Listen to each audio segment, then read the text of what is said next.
Welcome to Manifold. My guest today is Sean Reyes, the Attorney General of the great state of Utah. Sean and I have known each other for years now. We met at some highly secret events attended only by oligarchs and tech billionaires. We were the oddballs out.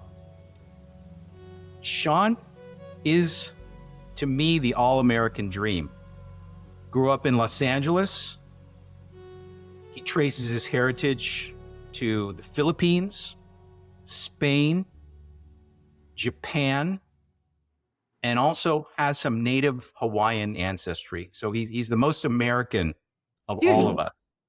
So, and he's an amazing success story, college athlete, law degree at Berkeley, and now the Attorney General. And I think, someday I think if Sean is a U.S. Senator, I will not be surprised. So Sean, welcome to the podcast. Thanks, Steve. I appreciate that. I love the intro too. We met with some oligarchs and tech founders. Let me just say though, you absolutely, so it's this kind of secret off-grid, group that convenes a lot of influencers from different sectors. And the first time I go, I'm sitting next to like you and Nobel Prize winners and these founders and these brilliant people. And I've got full imposter syndrome. I'm like, what the heck am I doing here? And I hope all the Manifold listeners know what a baller you are. I'm imagining they do. I'm guessing that over the years they've gleaned how brilliant you are and how accomplished you are. But man, I'm telling you, that group is impressive, and being able to meet people like you has been such a blessing, such a really cool benefit, including to my state. And I hope we'll talk about that later on with some of the technology that you've brought to bear and introduced to the world. But thank you for the intro. Thank you for having me on. It's an honor, and I hope that we can, hit some important topics for your viewers and listeners. I'm super excited to have you on. And, if you remember, we booked this like 2 months ago because your schedule is so busy. And I booked it at the time because I read something in the press about this new movie, Sound of Freedom, which came out over the summer. And it rang a weird bell for me because I think when I first met you, you told me about some of your actual, not just prosecuting criminals, but, catching criminals and being involved as a volunteer in overseas operations, which I think you're going to tell us about. It rang a little bell for me. I was like, wait a minute, I got to ask Sean about this movie and then I realized you were an associate producer of the movie. So I'm glad we could book you. And before we get into all that stuff, I want you to tell your story because I just gave a little outline of your story. But again, like you to me are the all-American dream. So tell us about growing up in LA, going to BYU, going to Berkeley. Tell us about that. Well, like you, Steve, we've all got great stories. And that's something I think every human being has a story, and a story worth hearing and listening to. I'm a little bit, embarrassed that you would choose mine out of so many other stories that exist in the world. But since you're asking, I'm proud of my heritage and the roots that I have, and that's really the story. The people who really took the great risks and sacrifice to come to this country and build a better life for themselves, and I'm the beneficiary of that, being a second generation American. So, like again, I wish we could talk about your story because it's as inspiring.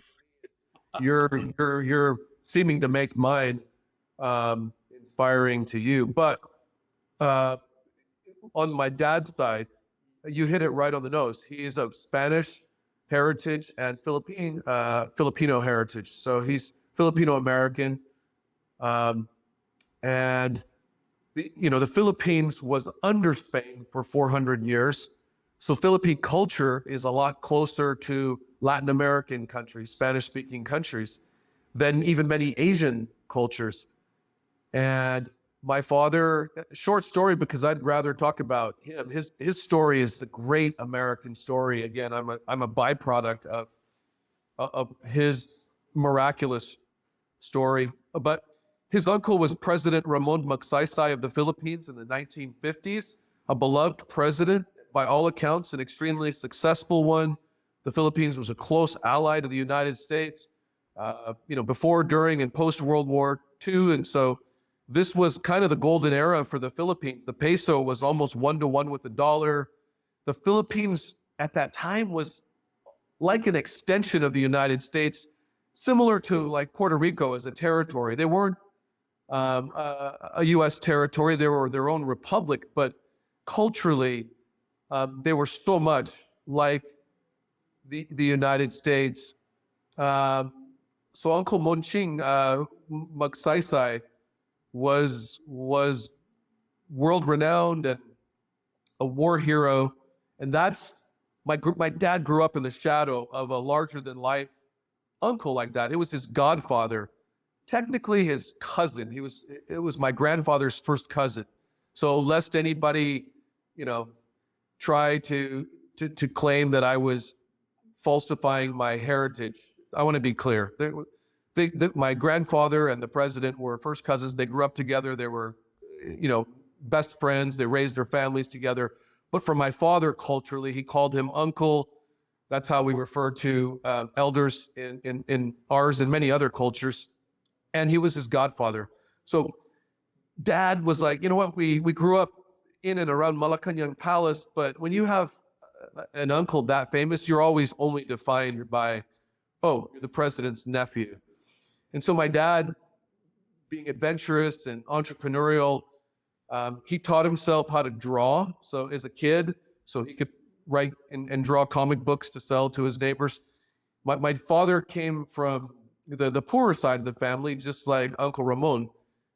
The maternal side of my dad's line, they were very rich, billionaires that owned Mayor of Manila, Zambales, Power Works, a lot of affluence. But my dad said, he had enough to eat lunch, and he taught himself literally how to draw and shine shoes, and often would use the shoe shine pigments and dyes to paint. And from that, he later, when he was in his late teens and into his early adulthood, he was discovered by the Vatican and selected to be a personal artist for the Pope, the Holy Father.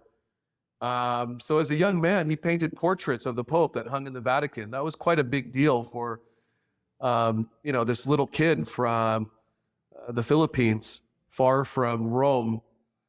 But he also loved to sing, but got kicked out of, as he tells it, the local choir, the church choir. He wasn't very good. So again, determined, went into a closet, practiced, taught himself how to play the guitar. His mom was a piano teacher, so she helped, and became so proficient at imitating Elvis Presley that he had a band, and in his early 20s was playing a local club, and the lead singer, the one that was the mainstay of the club, got sick. And so the manager kind of freaked out and said, hey, can you step in for him tonight? Lo and behold, dad sang, was so popular. They just kept him. When the other guy got better, he was relegated to perform later or a different place, I don't know. But months later, Bob Hope, who you and I have heard of, some of the younger generation may never jokingly say, kind of like the Justin Bieber of this time, he discovered my dad and liked his sound so much that he had Pops open up for his USO tours. Mr. Hope would play for GIs around the world. So my dad now is playing for Bob Hope, painting for the Pope, loved film and theater so much that he just buffaloed his way. That's a term. It's not a technical term. It's kind of just talked his way onto a movie set and they said, are you have any experience? And he said, of course. He used to take his mom's sheets when he was a kid and do old school projections on the movies when talkies first came. You know, it was like that kind of stuff. And so they let him on, and he worked his way up to become a line producer for MGM Studios, doing large blockbuster Hollywood films like Beach Red with Cornell Wilde and others. And so this young man, I mean, he really was killing it in the Philippines. Had his own radio show and TV show, both produced it. So he was behind the camera. Sometimes he was in front. He had enough money to buy 3 homes for his 10 brothers and sisters and his parents. And about that time, a very ambitious mayor in the Philippines ran for the Senate and won, and later made a bid for the presidency. And my dad opposed him, and the senator won the presidency. My dad probably at that point should have read the political winds. He was still outspoken against the then president, and some of the president's strong-arm guys came to make threats to my father and his family, kind of literally with a gun to his head, said, "Look, you're part of the aristocracy. You're one of us. Why are you speaking out against the president?" And my dad, who had served a stint in the Philippine military doing some intelligence work, said, "You know, I unfortunately know a little too much about him and his past, and I don't think he's good." So they said, "Look, just shut up. You got it made in the shade with a glass of lemonade. Keep your mouth shut. You'll be fine. Let the president do his thing. Go ahead. You've made a lot for yourself here. Don't risk it or ruin it." But my father was a little too stubborn and principled, and he kept speaking out. And so literally in the middle of the night, many months later, the former first lady, his Auntie Luce, came to him and said, "Son, we have intelligence that you are in danger. Your life might be, you could be captured, potentially jailed, executed. A lot of other political dissidents have disappeared. No one knows where they are. And so we want to get you on a plane right now." And she had arranged for him to be able to study and work in the United States on a visa. But, he was like, "Wait a minute, like, how long am I going to be gone? Because I've got a girlfriend, a band, I got business deals. I have a life." And she said, "You can kiss your brothers and sisters goodbye. You have enough time to do that. And then we're taking you and you're on a plane." And he was like, "Well, where am I going again?" She said, "Los Angeles." And he was like, "Oh, awesome." Like, he was kind of excited. I've always wanted to play Hollywood, but he goes, "Auntie, when do I come home?" And she said, you don't come home. Not while President Marcos is in power. You've kind of made your bed, and we can't protect you while you're here. We may not be able to protect you in Los Angeles, but we probably have a better chance." And that was Ferdinand Marcos Sr. You know what, Sean? So first of all, let me just say, I had no idea about the richness of the story of your mom and dad, but I'm really glad you shared that with us. I kind of was hoping to hear more about your story, but we'll come back to that later. I want to say the reason that I saw you and noticed you at this event where we first met many years ago was when I see another Asian looking guy who's kind of like on the big side, I'm like, hey, it's another dude like me who probably played some sports and, against the grain growing up. So I think I just came over and started talking to you. So, it's a kind of a natural connection. Well, bro, if I can do this really fast, BYU undergrad, Cal Berkeley for law school, Bolt Hall. I guess we're not allowed to call it that anymore. But I spent almost 15 years trying and litigating cases at the largest law firm in the state of Utah. Chose Utah because it's a good balance. It's quiet, it's clean, it's a great family environment, but it was growing. It had a lot of tech opportunity. Tech was kind of my background and my love. And so I represented a lot of technology companies in that, then pivoted to be a tech GC, went on to be a partner in a tech venture fund.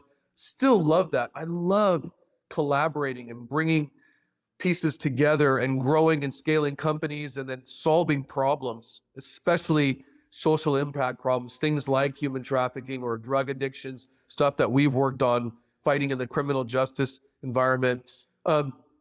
And then I was an accidental, candidate. I ran out of frustration because of some of the things my predecessors were doing. And then before I knew it, I actually lost the election, but then was appointed when my predecessors resigned in the biggest scandal in the history of our state. I mean, biggest political scandal, I should say. All sorts of allegations of fraud, misdeeds, and indictments that came down with my predecessors. So I was asked to come in and do a turnaround. I thought it would be like a year or two, Steve. Everything was going so well with our venture fund, Accelerate Ventures, and we had so many deals going and so much. And, these big titans, that names, I don't like to name drop, but you know them. They're the founders, a lot of the same people and kind of folks that you and I have met with in that mastermind group. We were doing deals with them. And I thought, okay, I can come help the state because they need a turnaround and they need a lawyer. And I've got the skill set. I think I can do that for a year or two, fully expecting. That was 2013. And once you get into an environment and a culture and you see the impact that you can make, I couldn't leave. I really needed to change the whole, rebuild it. In many ways, my predecessors had put us essentially on the same way the NCAA can put an athletic program on the death penalty. That's where we were. You have no scholarships. You don't have blocking sleds. You barely have uniforms. Like, go out and win some national championships for us. And I'm not going to leave. I'm going to rebuild this. I'm going to make this once proud office proud again. We're going to do great legal work. We're going to help the state and find a lot of ways. And in that, there were 3 areas particularly that I decided to champion right away because I saw such a need. One was in the realm of substance abuse, particularly the opioid epidemic that was ravaging people. But it's not limited to just opioids. I mean, alcohol use disorder takes 10 times, if not multiples of that, more lives and causes umpteen amounts more damage than even the opioid epidemic, which is horrific unto itself. Teen suicide was an area where I just thought, you know what? This is the most vulnerable among us. And there's so many drivers and factors. But while everybody smarter than me is figuring out what causes it, I want to create some tools and some programs to help keep kids alive while we figure that out. And we did some really landmark things here in Utah with tech, Safe UT app. We created the 988 number that became a national law that every state now is required to have. We didn't pick 988. My buddy Ajit Pai, when he was head of the FCC, picked it. But we were the ones that catalyzed that whole process from a state level to a national level so that people, just like 911, Steve, just like we know as Americans, if you're in trouble physically, everyone, I mean, even a 2-year-old could tell you, call 911 because they respond to the physical emergencies, fire, heart attack, all of that. It's critical. But on the invisible side of, people who are cutting, who have eating disorders, who have mental behavioral challenges like depression that's so crushing that you would rather not live. You've been victimized and you don't have a place to go. You're in a cycle of addiction. Where do you go? If you call 911, you don't get much help. And so 988 was designed to be that analog to 911 on the mental, emotional, behavioral health side. If that was the only thing I ever did in my life, I'd feel like it was worth it. And now we're pushing so that every state builds the infrastructure behind that. So when I came in, I started talking about, look, there's so much death and destruction because of, teens and depression. And I said back then, I think social media is a big driver, but then you're also looking at sex and sex exploitation and human trafficking. I can't believe that modern day slavery exists still today. Organ harvesting, labor exploitation, and forced labor. And these are like the areas that I was talking about. Of course, I mentioned addiction, recovery. And the last thing was white collar fraud, whether it was online fraud or white collar, the manifestations we see now with boosters coming in and organized retail crime and theft, catalytic converters, porch pirates. I mean, that whole that whole sector of fraud. And I had represented companies, with and around the SEC and investigations. And so I knew that affinity fraud, exploiting trust and relationships, was a big deal in my state because people share a lot of faith commonalities, and it's easy for predators to exploit them. So those were like the 4 pillars that I had. And I said, man, I'm just going to launch. And all of the advisors, especially ones from DC, are like, don't talk about those. Maybe the fraud, the other 3, you sound like the 4th horseman of the apocalypse. Like, it's just death and doom and destruction. But I thought, you know what? I'm not going to be here long term anyway. I'm just going to push it, be loud. I'm not going to listen to them. I'm so glad I didn't. I paid them their consulting fee, fired them, and was like, go back to DC. No offense, they're good folks in DC too, but I just didn't like that approach. It was all about, hey, political. You just need to get reelected. It's all about, the next cycle. It's all about. I'm like, you know what? For me, it's about solving problems and getting stuff done and making real impact. I think if you do that, hopefully people of all backgrounds will want you in office and they'll reward you. But it shouldn't just be about polling what's popular and what's going right or well. So that was 2013, and I've won several re-elections since then. And I just announced, instead of running for U.S. Senate a couple weeks ago, that I would run for one more term, at least as AG. And I think at the AG spot, it's kind of the perfect balance. You have enough authority and enough visibility to meet with world leaders, senators, governors, CEOs, and really effectuate change. But you're not so tied down in that cauldron that is Washington, D.C. and the Beltway. That's nonstop, just media, sound bites, and that you have to get sucked into all that. I can go to D.C. and do a Fox interview or CNN interview. I can testify, but I can come home and really move the needle where I think it makes the most difference.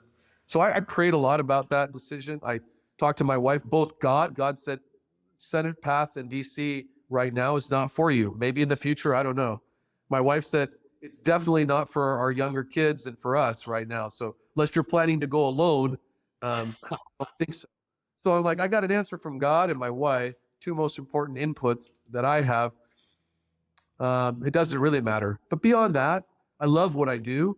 I think being able to work with minds like yours to innovate, and we may have skipped over 2 or 3 different other things we're going to talk about, but you have helped bring real solutions. And you are one of the most genius individuals that I know. And you had this incredible career in physics and particles and cosmos. And then you pivot a little bit over to the genetic side, and then you just dominate that. You take that over, and instead of chasing purely just monetizing it, you struck a really great balance. You stayed in academia, yet you've lent your expertise and your brilliance to help us develop projects, us being society in general, that can really make a difference in solving cases, in bringing closure to families, in apprehending predators, in empowering victims and giving them more confidence, and survivors. So important. And so, I think we could talk about that right now, or we could talk about anything else that you want to bring up. Let's spend 5 minutes, because the original reason why I called you over the summer to invite you on the show was because I had heard about this movie that you're an associate producer of this movie. And I want to talk about that. I don't want to give short shrift to that, but let's talk about, for 5 minutes, let's talk about Othram. And I think, let's talk about Andy or any of these companies that are awesome, that are really moving. Okay. We'll say a few minutes about genetic genealogy and solving crimes, and then we can pivot back to the movie. Yeah, please. So another topic you and I have discussed over the years is the ability to solve cases, sometimes really cold cases, 50 years, even 100-year-old cases, from a few cells worth of DNA. So for example, Othram, the company that I helped co-found that does this, has solved cases just from a few cells of, in one case, some semen that was on a bra strap. And they solved the case and locked up a serial rapist in the Dallas-Fort Worth area that had gotten away with many, many rapes was just a free man living actually a few miles away from the girl's family that he had raped and murdered, 30 years ago. So cases like that, it's very, very affecting to me when Othram solves a case like that. No credit to me because I'm not really involved in their day-to-day, caseload, but I am proud of being one of the people who saw that the genetic technologies would enable this kind of new way of doing crime fighting. And so it's a little bit, every time you introduce a new technology, I guess I'm kind of experienced with this now, it takes years before the full power of it is really exploited. And so in this case, we have a new technology that can be used to find close relatives of almost anyone, whether it's a victim or the killer. We can find a close relative of that person, and then the police can continue the investigation with the suspect pool narrowed down to typically border 100 people or less. For example, as it was reported in the New York Times, the case up in, Moscow, Idaho, that stabbing that happened in the middle of the night of those roommates. That case, the police were having a lot of trouble solving that case. And it's reported, there's a gag order in the case, so I'm not saying anything myself about it, but this is what was reported in the New York Times. They first sent the sample to the state crime lab and used the old genetic technology, which is CODIS markers. Couldn't find any match because the killer was not in any FBI database or anything like that.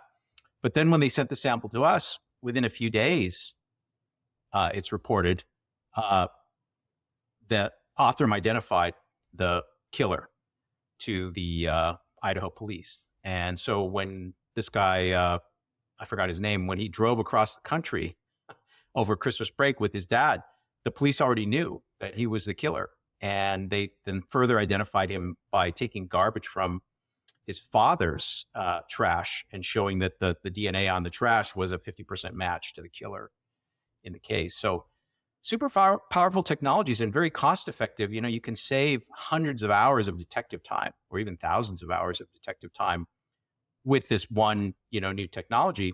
But it's so slow for law enforcement to understand that, the cost benefit, they could solve many more cases and have more money available to investigate other things if they went to the genetics earlier in the case. If they wait too long, they've already expended a lot of resources and perhaps could have solved the case much earlier. So that is one of the things I'm very passionate about. And, game changing, bro. Yeah. And you as an attorney general, you can understand these law enforcement, these police departments, they have a lot of budget for salary, for manpower, but they sometimes have very limited budget for technology. But if they were somehow able to reallocate a little bit, I think they could be much more effective actually in the number of cases they close. And so, our Othram, our CEO, David Middleman, who's just awesome, is just out there all the time trying to push the utilization of the technology forward. Yeah, I was just sitting an hour and a half ago next to a legislator at an event talking about this very issue about budgets and reallocation and orienting and educating. Look, I love the law enforcement community. By the way, one of my best friends is taking over in a couple weeks for the International Association of Chiefs of Police. He's the Park City Police Chief, Wade Carpenter. He's a strong believer in these technologies, and there's going to be a push globally to implement more of these kind of gold star technologies, these really vetted, real technologies. There are always technologies out there, and some are more legitimate than others, and the real legitimate ones suffer from some of the reputational problems when some of the snake oil gets sold. But yours is real. We've worked with Othram. We know, and I maybe for your audience, because they're like, what does the Attorney General have to do again with that stuff? So in my state, the AG has criminal jurisdiction. In a few select states, in DC they don't, but in most they do. Mine I do, and mine is a strong AG state in the sense that I have original jurisdiction from misdemeanors all the way up to capital crimes. So we could investigate and prosecute. I have my own agency of very highly trained investigators. We get to pick the top detectives and superstars from every agency, and they come because we have the best cases and we have the best technology, and we do incredible work both on the investigation side. Now, the power of having housed under one agency investigators and prosecutors, some may say, oh, that sounds like too much government in one office. Well, I used to think that until I came in and saw how efficient it is. And if you have the right safeguards in place, you have a prosecutor from the very beginning of the case saying, this is exactly what we need. This is what we don't need, so it's more efficient. This is how you get it. And they work with law enforcement to make sure that all constitutional considerations are given and that everything's done with it constitutionally. But then when the case is done and it's through being investigated, typically most law enforcement in America, they have to then hope that the prosecutor will actually take the case, care about the case, and charge the case and go forward. Here, we already know because they're working under the same AG umbrella and under the aegis of the same jurisdiction. We're ready. So we're efficient and we're powerful, and using tools like Othram, SafeUT. We've addressed thousands, not hundreds, thousands of cases, resolving them, everything from just gun touch crimes to murder cases in the state of Utah. And so we're huge proponents. But when I first came in, because I came from a tech background and running businesses, I'm like, why are we sending stuff that takes a year and a half or 2 years to the crime lab to get back? No offense to those in the crime lab. They're great folks. They're great public servants. But it's what they were given, what they were using. And because they didn't have the orientation to say, I can come up with something better, I know people who can, they didn't. And that's one of the things that's beset law enforcement for hundreds of years. It's one of the areas where we've innovated the least in terms of something that's so important for the, health, safety, and welfare of our people. And so being able to infuse a lot of technologies, we've brought DNA technology. We have brought for a training program using virtual reality. We have thousands of agents, federal, state, county, city, tribal, that come through every year, and we put them in scenarios where it could be interacting with an autistic child on the street, where they have to use and recognize what stimming is and realize that's not somebody who is being belligerent, and talk them down and not use force and not use deadly force, all the way till school shootings and scenarios like that where they may have to use force to protect others. Those types of tools are invaluable. And at first, I got a lot of resistance. And law enforcement, as you just said, was very skeptical. They're a skeptical lot to begin with, understandably so. Yeah. But hey, I've got these. They're like, we don't want to see any more of your magic beans. But one by one, we've had so many successes along that route. Real-time technology, harnessing data and AI in a positive way. Look, the cartels are using it. The bad guys are using it. We want to use it too. Now they call me all the time. AG, what do we have next? I have law enforcement from other states calling us saying, AG, what's the next thing? Because once they see the vision of how powerful these tools are and how transformational they can be for law enforcement, it's amazing. And it could be even lower tech. You just take one dog that can sniff out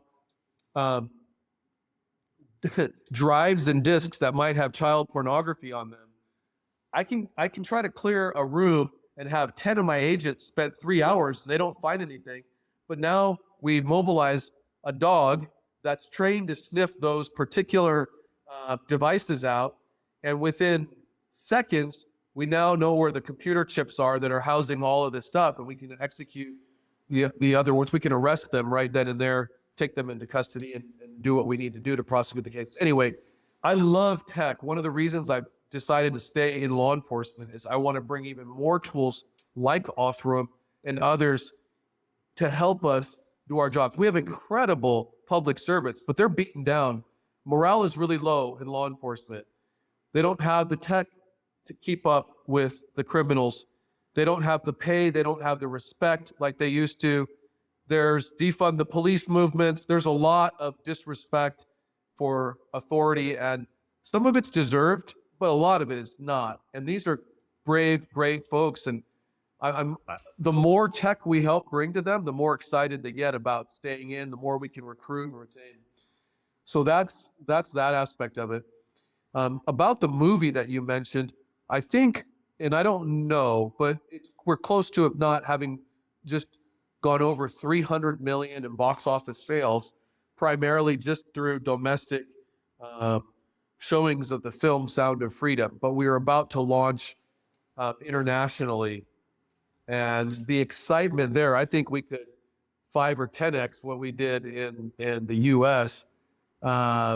Because as bad as trafficking is in the United States, and it is bad, let me tell you, it's in every state, in every community.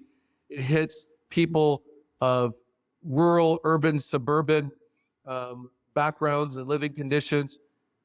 Human trafficking is one of those evils that will affect anyone. You know, people are like, oh, it doesn't hit the rich. Well, yeah, ask Elizabeth Smart's family, a very great family in Utah, in a wealthy neighborhood, and she's taken right from her home and trafficked for years. Is that true? Is that true? I don't know that story. So Elizabeth Smart was actually trafficked?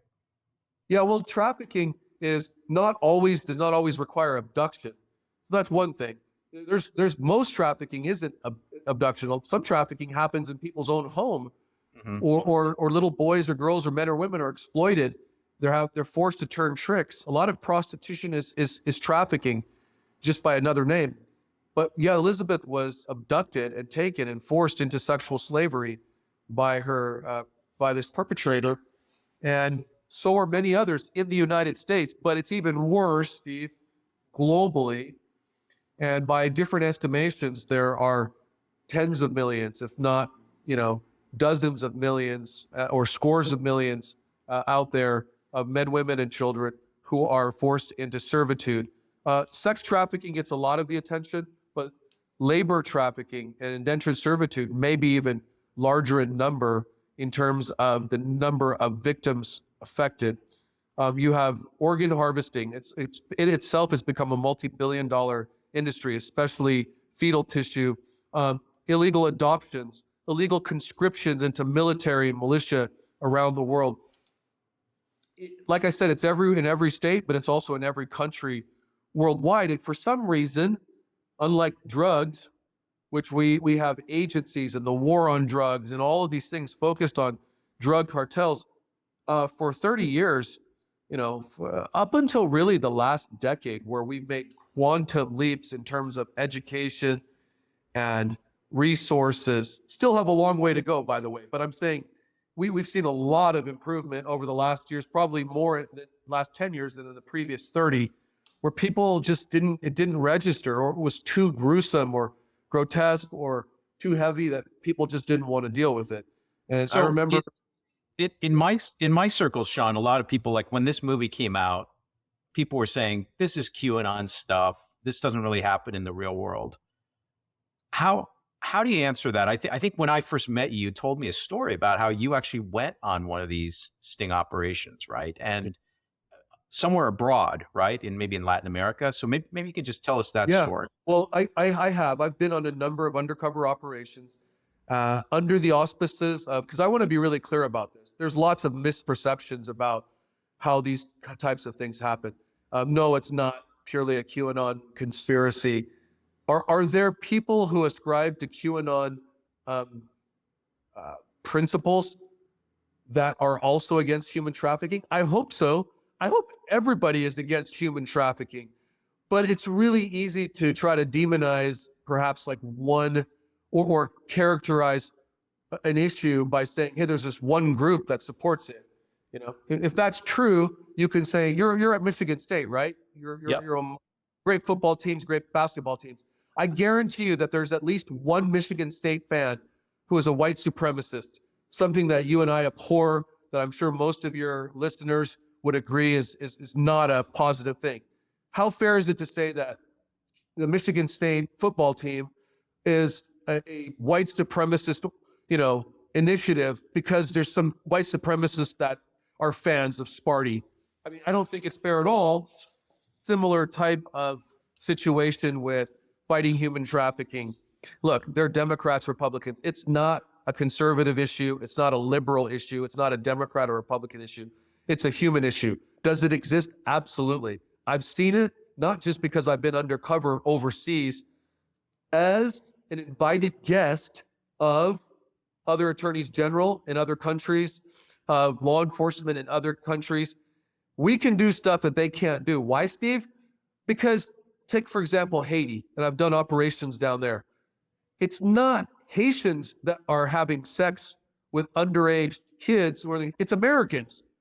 And so what you need are other people who look like Americans who can go in and infiltrate cartels and set them up so that real law enforcement can come in. Now, the Haitians there are very appreciative of the word. Colombians in the country I've been in, Colombia, Mexico. I've been in various countries. I've done these operations at the behest of them. We follow their rules and their guidelines. Sometimes it's frustrating because they're even more strict than U.S. jurisprudence on when you can execute a warrant, when you can arrest people, how much information that you have to go to the next level in the prosecution. But because we're invited guests of theirs, it's the same being a confidential informant for them in other countries as the confidential informants that I use here in the state of Utah who work under our authority and jurisdiction. So to be clear, I have no authority or jurisdiction there. They trust me because I come from a background of running a law enforcement agency, and they know that I've done these operations in our state. But it exists. I could address these along so many levels, but I want them to know it doesn't just exist overseas and in third world countries. It's certainly happening there. And Steve, I could spend whole episodes talking to you about these operations. They're legal. We don't necessarily go under the jurisdiction of the Department of State or Department of Homeland Security. There are too many rules, regulations, treaties. And they've told us, if you go with us, you may not go.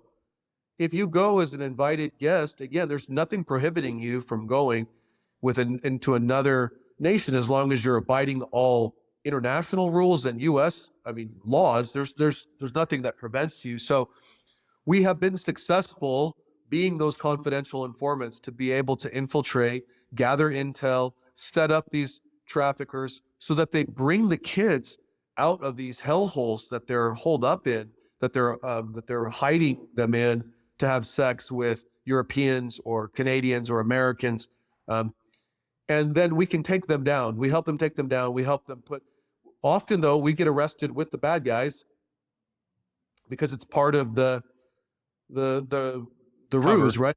Us stay undercover so that we can still work in that country or in that city. Now that Sound of Freedom has come out, we probably impacts our ability to do that. So the reason why I wasn't in the film, my character, the person who was going to play me or my name is my wife, we just thought, it's a little too high risk. And so if there's a Sound of Freedom 2, maybe I'm in the person that, my character, but there definitely in that movie, there are situations and there are people who took pieces of operations that were me in the operation or that I was a part of. So we abide again. There's no vigilanteism in that. We're helping other countries. While we're doing that, we're bringing our resources, our technology, our money, our connections and contacts, our know-how, how to put these cases together. We've testified, we've helped them. And then most importantly, Steve, I want to make this point. The rescue is critical, but the aftercare, whether it's in another country or here in the United States, is the most important part. Helping the survivors try to reclaim some of their innocence, trying to help them put their lives back together. Just the physical damage to their bodies is brutal. It's gruesome. The tearing, some of them are offered up as sex objects and slaves dozens of times a day. So imagine the toll that takes on someone. They start as young as 11, 12 years old. They're drugged so that they're more compliant. They're forced to watch porn. Their souls have been just in so many ways manipulated and hurt that they need time to heal and recover mentally, emotionally, spiritually, physically. And that is what we put so many of our resources doing. Some organizations do both. Some focus on the rescue, some on the aftercare side. But we have to pass better legislation. We have to educate better. We have to empower law enforcement with tools to be able to recognize and take down trafficking. But in the state of Utah alone, we've done some of the largest human trafficking cases in the US. When I first came in, we took down an MS-13 cartel leader who was a narco trafficker, but also a sex trafficker. He'd been in the state for almost 15 years in a quiet suburbs of Salt Lake City, running his global human trafficking ring and drug ring. And when we finally arrested him off of a lead that we got, the feds said, hey, congratulations, you'll never make a case. We've arrested this guy like 6 or 7 times. I can't remember how many.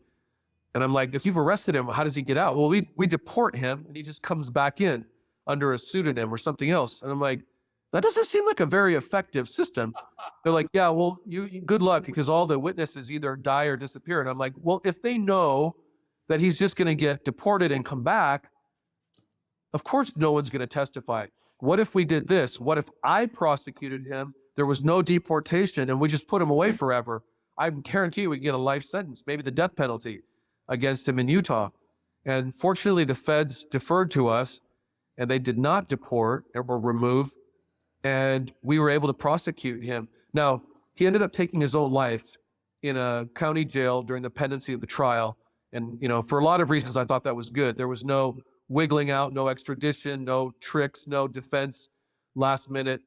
But the victims were really distraught. They wanted to see him brought to justice. And so we were able to keep the judge, a very, wise judge, to hold hearings even after the perpetrator was deceased. And these now like 27-year-old, 28-year-old, some hardened gangbangers with tats, and were in tears because they were 11-year-olds old or 15 when this man humiliated them, took away all of their childhood, forced them into beds of people for money, and then forced them to mule his drugs, not just into high schools and junior high schools, to elementary schools. So if there's anybody who ever wants to debate me about the existence or reality of human trafficking, or thinks it's some fiction that anybody has created, the right, the religious community, not only are they flat ass wrong, Steve, but they're doing such a great harm and disservice to those of us who are in the fight. And they might know, again, they're very liberal and very conservative folks and everything in between who are in this fight. And they're putting their lives on the line, and they're sacrificing a lot to wake people up, to educate them, and to get resources to people who are trapped. These are our brothers and sisters. They could be our kids, Steve. Anyone is potentially a victim, not just their children or grandchildren, themselves. We have cases with men and women being human trafficked that we've done in Utah, where we've had to pull them out and rescue them.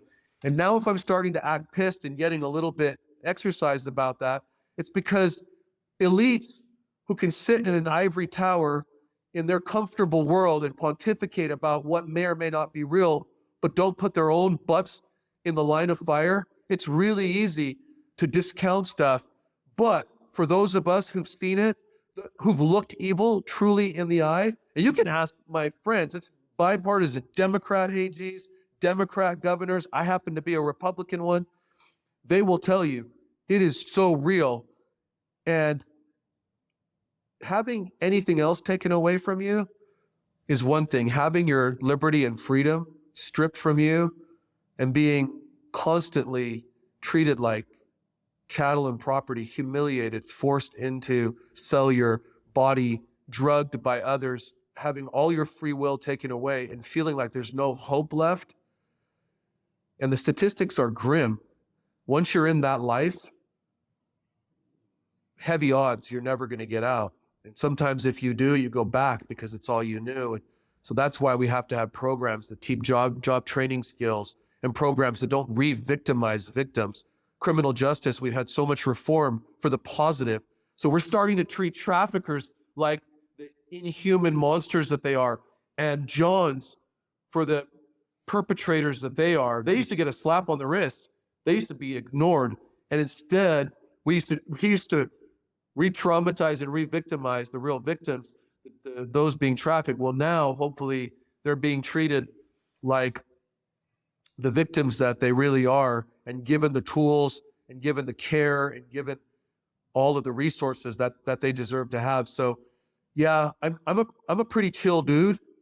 Even when I was fighting MMA, I mean, my coaches and everybody else, like, you're never going to make it to the top because you're too happy, you smile too much. You don't really want to destroy anybody. You don't want to kill them.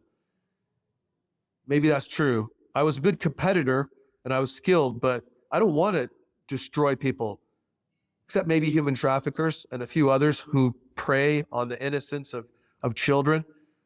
But people who, and I get that a lot of folks just don't understand it. So I'm not saying your friends are the ones that are the object of my ire, but it is too easy for the media and social media to discount things that are all too real. That's part of what the traffickers want. They're part of that disinformation campaign. They're very sophisticated. And so if I sound like I'm frustrated, it's because I've seen people in law enforcement, I've seen people in the military lose their lives to protect these freedoms that we have. I've seen people sacrifice a whole lot to help pull people out of this hell. And not just one hell, it's like all 7 rings of Dante's hell, Steve, combined. The dark web, the things that they do on the dark web, you know of this because we've talked about it. If you think there's bad, horrible, horrific stuff on the web, there is. Wait till you get down to the levels of depravity of the dark web and what the real human trafficking and organ harvesting was going. A lot of time my men and women are like, I tell them they're like the guys in Men in Black, Tommy Lee Jones and Will Smith there. And Will asks him, his character at one point, why do we zap everybody to have their memories? Wouldn't it be better if they knew there were aliens like all around us? And Tommy Lee Jones said something I think kind of wise. No, I think that would cause too much chaos and concern. It's better that we know that they exist and we deal with it so that they can go on doing what you do, Steve, inspiring people with your academics and your brilliance in innovation and building companies and building families and building America and the world. We'll take care of those things that go bump in the night, those monsters. And so my guys, I've mandated mental health care and help for them because of the stuff that they have to, imagine having to digest gigabytes of porn as one of my ICAC commanders, to have to put together a child porn case. You have to look at that filth and that stuff, and the CSAM, I say child porn, it's also child sexual abuse material or sexual exploitation, CSAM material. So Sound of Freedom's real. It's probably the first, and it's done by some amazing artists.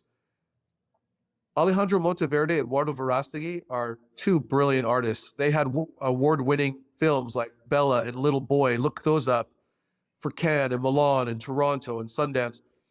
And so having their craftsmanship, their ability to tell a story, layered on top of real stories. Is it 100% real? Of course not. I mean, there's always some Hollywood. It's an amalgamation of different operations put together. Not all of this happened exactly the way it's depicted.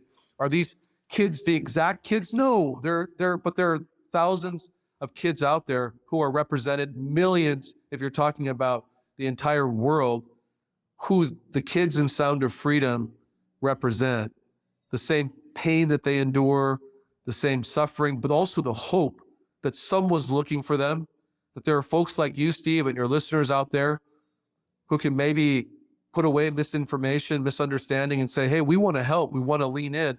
What can we do as an academic environment? Why don't we teach human trafficking courses a little bit more? Why don't we talk about that? Because it's horrible. And I want to be clear. The transatlantic slave trade is one of the darkest moments in the history of the world and our country. There's nothing you can say to justify it, to apologize for it. I'm not. But by most scholarly accounts, during that entire 200 or 300 years, you had maybe 12 and a half, 13 million people ripped away from their families, their lives destroyed, torn away from their culture and their people. Again, horrific. Today, and granted there are a lot more people on earth, but today, even adjusting for that, I don't know how many exactly, but we're talking again about 40, 50 million people. Some estimates say, some very credible organizations, World Health Organization, and all sorts of other organizations that are looking at this, the UN and various different organizations, the Global Index Slavery Index. Man, it's stunning, Steve, to think that modern slavery can exist at that magnitude, at that scale, and more people aren't just up in arms. Why are more people indignant about this? Our Asian countries are disproportionately affected by that. So many cases that I've done here have involved Chinese national women who are thrust away from their families or paid as a debt to pay off because there's no other way there. But, Southeastern Asian women from all over the place. I mean, we've dealt with cases with Filipino women, with Thai women, with Vietnamese women, with Cambodian, Laotian women. Marshallese Island, I did a case of illegal adoption. It was a public elected official, Steve, in Arizona, using his law degree and his elected status to trick Marshallese women into the United States to birth their children here, and then make up all kinds of reasons, excuses, threaten them so that they couldn't take their children back to the Marshall Islands, send them back, and then sell them on the black market for adoption. I mean, Wow. that's happened. And it affected like 27 states. So it happens in our backyard. If you see something, please say something. If you're out there and something feels amiss, I would rather have you call local law enforcement. Now, here's the problem. A lot of local law enforcement doesn't know how to deal with it. Human trafficking is still such a new phenomenon by statute because there's been such an interest in it. Now everybody's scrambling to try to figure out how do you investigate and prosecute these. It's rare that you have one agency that has all the tools together. So you need coalitions and task forces. In the state of Utah, we have a secure strike force. The legislature put it all into the AG's office. Thankfully, we can marshal all of those assets and bring to bear all of that expertise and all of that power and harness all of that and hit 9 counties at the same time and do big ops. Are you kidding me? One agency, even the largest in the state, couldn't do that. So it's really trying to educate law enforcement and lawmakers and people from the private sector, businesses and CEOs, if they could lean in and make sure their supply chains were clean and make sure that they weren't causing or encouraging human trafficking throughout their ecosystem, would be huge. There's so many good causes, so many, but there's so few of those big voices. Someone like Ashton Kutcher, who's been a strong voice. There have been others, but I'm talking about I want the titans of industry and innovation and everybody else adding this to their list of things that they're totally up in arms about. That's my hope, Steve. And I think Sound of Freedom is the first film that's really been approachable by a lot of different people. And it's opening a lot of eyes. So that's good on the awareness side. And my hope is that as many people can watch it, will also encourage others here or abroad to educate themselves. I really appreciate you going into those details and reassuring people that when they go and see the movie, it's not just a Hollywood vehicle, that it's capturing some reality of what people face in other parts of the world. So definitely, I encourage people to go see it. I haven't seen it myself, but I wanted to ask you about it. Yeah, there's some intense parts of it, Steve.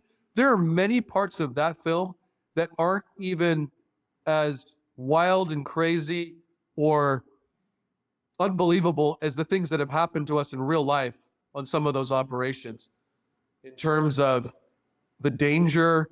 And now again, there's some things that happened in that film that I've never been around and I've never seen. I've never had to kill somebody on and off.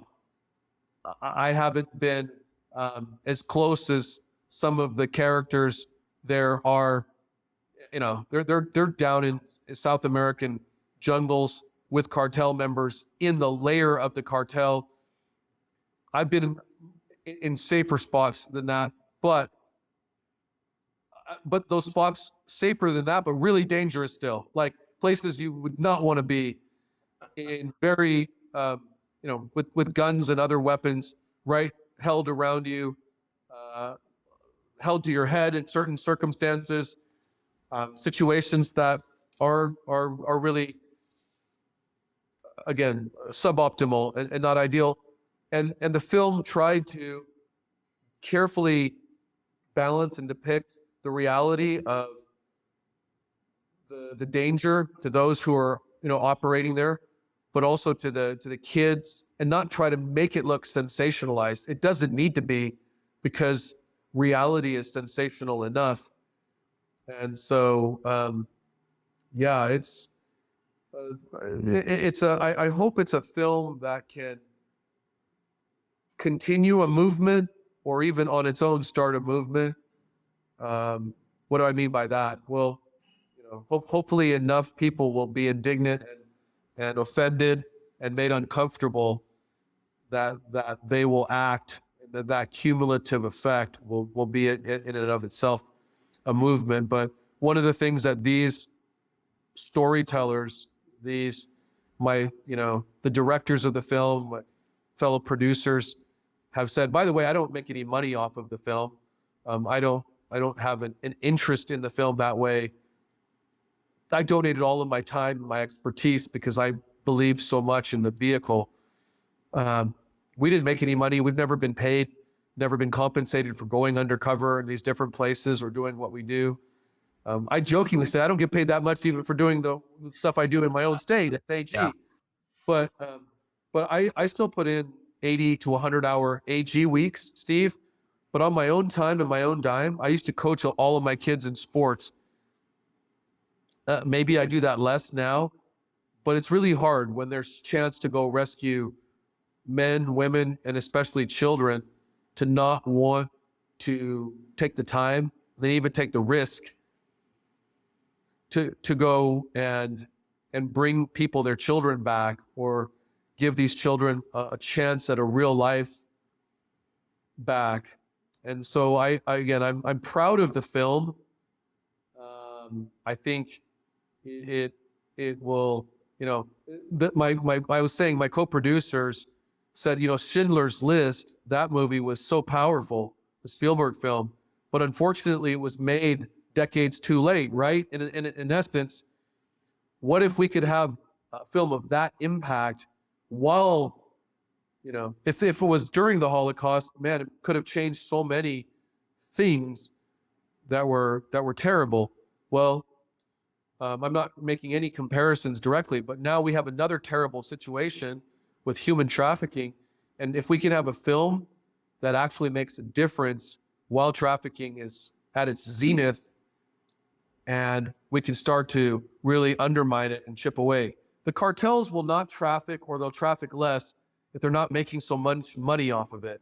But it's easier and more lucrative to traffic in human beings because there's not so much risk, right? There aren't agencies and task forces like there are on the drug side. Plus, as many say in the business, you can only sell a drug once. You can sell a little boy or girl or a human being over and over and over again, hundreds of times, thousands of times. So as a commodity, it's much more susceptible to monetization.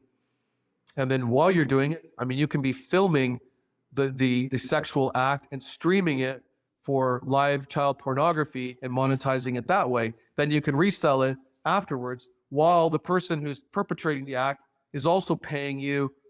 There's so many horrible streams of monetization, and social media is driving a lot of it. Social media in and of itself is not good or bad, like any technology, but the predators are using it to reach out and to groom a lot of children. And if parents aren't, so everyone's like, well, what's the answer? Well, I don't have an easy answer. One of them is to know as a parent as much as possible where your children are on the internet, try to have controls, try to have a relationship where if they see stuff, they can say, man, it makes me uncomfortable. Look, I really appreciate your passion here, and I think you've conveyed to my audience who, don't often hear heavy stuff like this on my podcast. And again, I think a lot of their natural reaction, as was in the corporate media, that, this whole thing is, some QAnon conspiracy and the movie's, not realistic. I think after listening to you, they're much more likely to say, hey, maybe I should take a look at this. If I can bear it, maybe I should go see this movie and try to understand what's actually happening in the world. So I thank you for your time. And we were only going to go an hour, but now we're closing in on 90 minutes. I want to just throw out one question for you before we end. What's next for you after your kids are grown up and in college? Well, right now, I'd love to go back to my fund and keep helping the innovation sector. I have a lot of friends who speak a lot on, do a lot of public speaking circuits. I just did an event here in Utah with a lot of them. And I like to impact people with, hopefully messages that are uplifting and that can help them be their best selves. So I can foresee that. I don't know. I will always stay connected to the political world. I think it's an important world, and there's a lot of good to be done. I don't necessarily love to be in all of the soup of it. And I think I've been a good bridge bringing my my private sector background into the public sector. Now that I have a public sector background, I think I'll be even more able to bridge different divides, but I'll still continue to speak at Comic Cons and UFC events and sport. I love all of those types of things, and doing rap concerts, and we have some amazing ones. It just left almost a neighbor of mine. He lives a number of blocks away, but we've got Austin Post Malone right here in Utah. I want people to realize that Utah has all the components it needs to be a global crossroads of culture and community, but also capital and commerce. And the last C is coolness. So we've brought Jackie Chan out to Utah, and we've brought Tony Robbins and superstars of their arenas and their worlds. Kanye West, I even set up a Saturday service for him. It's supposed to be a Sunday service, but man, the logistics were crazy. That was before Ye went into some of this current stuff, but he's still a genius when it comes to music. And I don't think people realize that about Utah. What I was proudest of was he brought a choir and a band out.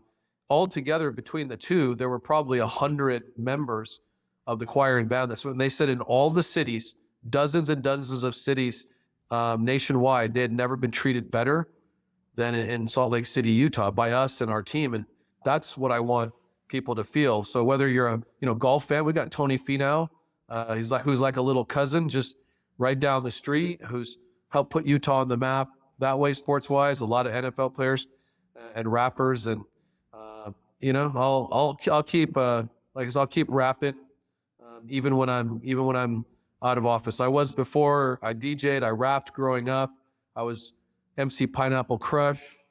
I knew a lot of the old school rap guys. We could go into all that. I used to play ball with them. We used to do shows with them.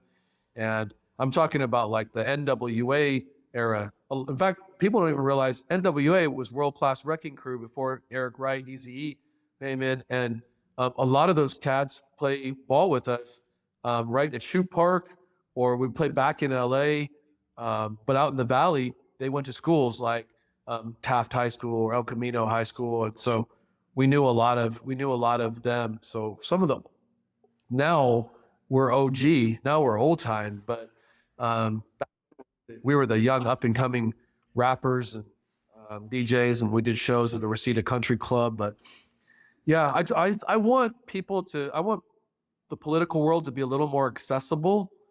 So whether you believe in my politics or not, say, hey, we're real people. I think the political world, politicians are a little too staged and plastic, and there's so many handlers, and I get it. You get punished so much if you misstate one thing or misspeak even one word. But I like being me, and my whole philosophy has always been, hey, try to win the right way, but also win on your own terms. I would rather lose on my terms, being me and how I am authentically, than to win trying to fake being somebody else and try to do it their way. I had great. I follow my pops. I follow God. I follow my mom's example, and they did it pretty well. And so for me, man, having good friends like you though is important, and I appreciate it. When I have like Einstein on Rolodex, when I call you, pop you in, it's awesome. So thanks, brother. John, that is awesome. Let's leave it there.